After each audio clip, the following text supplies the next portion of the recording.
인터넷 기사나 온라인상에 있는 다양한 콘텐츠를 볼 때면 댓글을 꼭 확인하는 분이 많죠.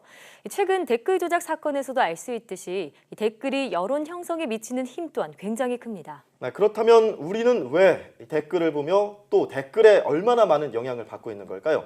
연세대학교 심리학과 이동기 교수와 함께 자세한 이야기 나눠보겠습니다. 안녕하세요. 네, 안녕하십니까. 네, 저만 해도 이 온라인 기사 같은 거 보면 댓글을 꼭 확인을 하고는 하는데 댓글이 많이 붙은 기사 같은 경우에는 조금 더 유심히 보는 편이고요. 교수님은 어떠세요?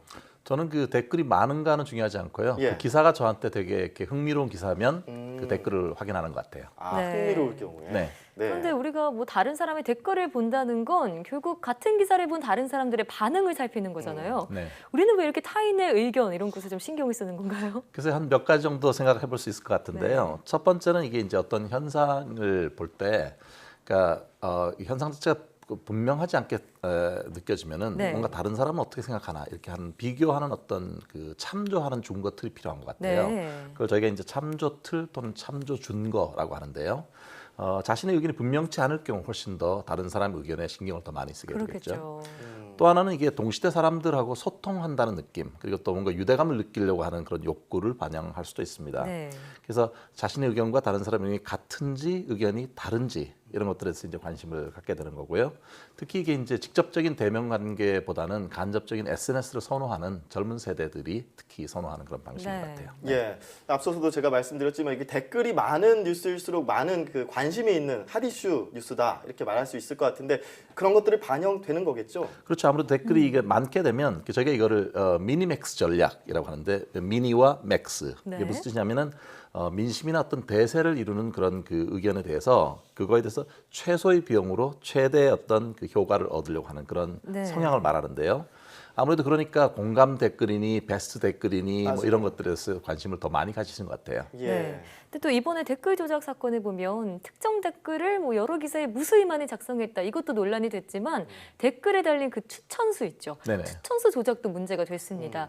근데 우리가 댓글을 보면서 추천을 많이 받은 것들을 좀 영향을 받기는 하나 봐요. 상당히 영향을 받죠. 네. 예, 추천을 많이 받았다는 건 기본적으로 신뢰도라든지 선호도라든지 그런 네. 측면에서 선별되었다는 느낌을 줄 수가 있거든요. 특히 이렇게 유행에 동조함으로써 타인들과의 관계에서 나도 뒤떨어지거나 소외되지 않으려고 하는 그런 욕구들이 있습니다. 네. 이런 효과를 밴드웨건 효과라고 합니다. 밴드웨건이라는 게 원래 고계단이라든지 또는 퍼레이드의 맨 앞에서 이렇게 사람들한테 관심을 불러일으키는 그런 거거든요. 악대차 같은 건데요. 아. 그러니까 이제 사람들이 바쁘다 보니까 뭔가 그 이 사실 여부를 확인하기 어렵잖아요. 네. 기사들에 대해서. 그러니까 다른 사람들이 많이 추천하는 걸 보면서 아 이게 신뢰롭다 이렇게 생각할 가능성이 있습니다.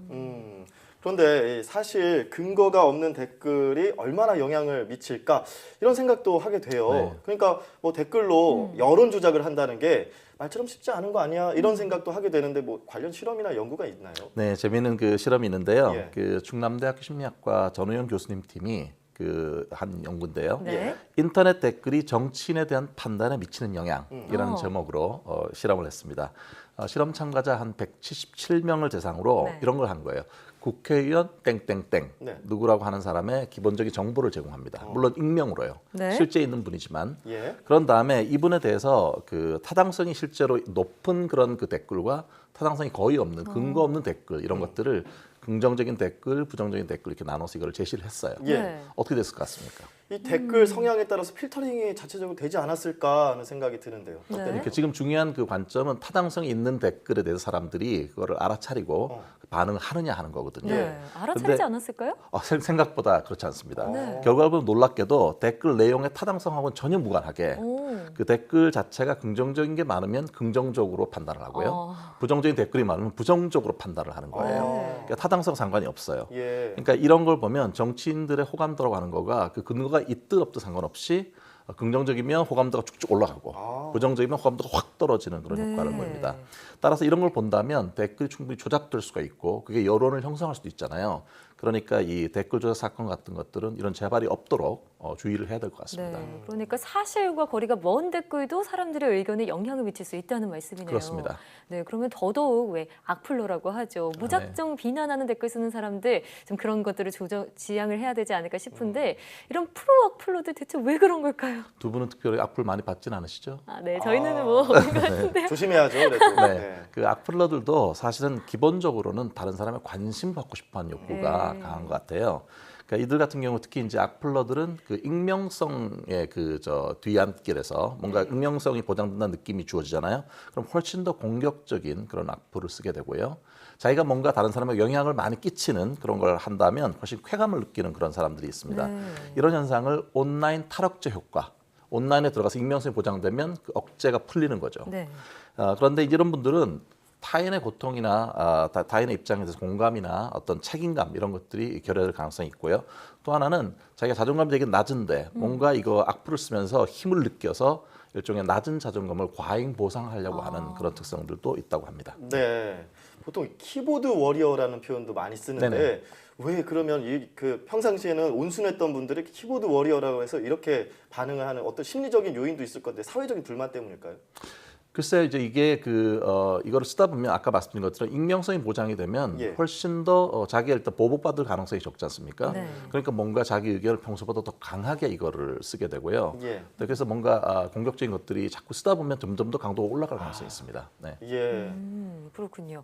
그런데 이렇게 우리가 지금 악플도 달았고요. 댓글에 추천받는 그런 것들에 흔들리는 맛도 좀 달았는데 우리가 좀 댓글을 달면서 또 보면서 자신만의 주관을 갖는 게 중요하겠죠. 지금 워낙 정보가 많다 보니까 주관을 갖기 쉽지 않은 건 사실인데요. 네. 제가 제안드릴 수 있는 건 첫 번째는 어떤 분들은 댓글을 자꾸 보고 뭐 댓글을 먼저 본 다음에 기사를 나중에 보는 분들도 있어요. 댓글이 많으면 댓글 먼저 보고요. 네. 그런데 그 순서를 바꾸는 게 좋을 것 같습니다. 네. 먼저 댓글 보기 전에 기사 내용을 보고 자기 의견을 생각해보고 그 타당한지 안 한지 이런 거를 살펴보는 게 중요할 것 같고요. 두 번째는 그 다른 사람에 대해서 악플을 많이 달거나 뭔가 댓글이 도가 지나칠 경우에는 그것 자체를 외면할 수 있는 용기가 필요하고 또 하나는 비추천 이런 걸 누르는 게 중요할 것 같습니다. 예. 사회적인 측면에서도 사실 이 어떤 제도 보완 같은 것도 필요할 것 같아요. 뭔가 악플이라든지 이런 것에 대한 어떤 그 처벌 규정 같은 것도 강화될 필요가 있겠습니다. 그 댓글 자체가 사실 의견을 수렴하는 공론화의 장이잖아요. 네. 되게 순기능이 되게 많은 거거든요. 예. 근데 이거를 뭔가 댓글을 조작한다든지 이런 식으로 해서 이걸 흐리게 되는 건 정말 바람직하지 않습니다. 네. 우리 모두가 감시를 잘 할 수 있어야 할 것 같고 예. 네, 맞습니다. 순기능이 더 강화되기를 바랍니다. 네. 근데 교수님께서 저희 걱정도 해주셨잖아요. 혹시 악플에 시달리지 네네네. 있지 않냐. 근데 만약에 이렇게 악플에 시달릴 경우에 나의 또 마인드 컨트롤도 중요하지 않겠습니까? 맞아요. 네네. 네, 이럴 때는 어떻게 반응하는 게 좋을까요? 만약에 나에 의한 악플을 받다 하면 제 생각에는 그 타인이 자기에 대해서 어떤 생각을 하는가 하는 걸 통제할 수는 없잖아요. 네. 예, 어떤 것도 그 사람의 의견일 수가 있고 그러니까 너무 지나치게 그걸 받아들이기보다는 뭐 나를 좋아하는 사람도 있을 수 있고 싫어하는 사람도 있을 수 있고 이런 것들에 조금 여유를 가질 필요가 있고요. 혹시 스트레스를 많이 받게 된다면 너무 그걸 계속 오래 보는 것보다는 다른 가까운 사람들하고 같이 얘기를 나누면서 그 스트레스를 풀어가는 것도 되게 중요할 것 같습니다. 네, 그렇군요. 정말 그래요. 이 댓글 조작 문제도 큰 문제지만 이 댓글 또 우리의 악플 같은 것에 쉽사리 흔들리지 않아야겠다 이런 생각을 하게 됩니다. 자, 지금까지 생각연구소 연세대학교 심리학과 이동기 교수와 함께했습니다. 오늘 말씀 고맙습니다. 네, 감사합니다.